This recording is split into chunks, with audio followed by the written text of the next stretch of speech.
ನಿನ್ನ ಕನಸು ನೀನು ಸಾಧಿಸ್ಬೇಕಂದ್ರೆ ಯಾವ ಜನರು ಒಪ್ಪಿಗೆ ಬೇಕಾಗಿಲ್ಲ. ನಿನ್ನ ಒಪ್ಪಿಗೆ ಇದ್ದರೆ ಸಾಕು.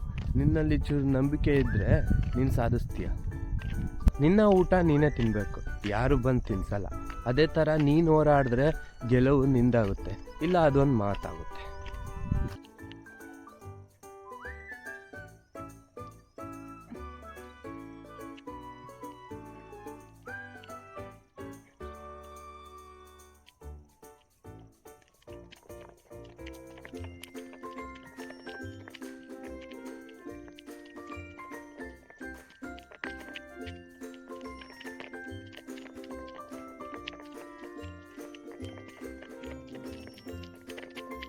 ಈಗ ವಿಡಿಯೋ ಮುಗಿಸೋ ಟೈಮ್ ಬಂತು, ಮತ್ತೆ ನಾಳೆ ಸಿಗೋಣ. ಅಲ್ಲಿ ತನಕ Bye, have a great time.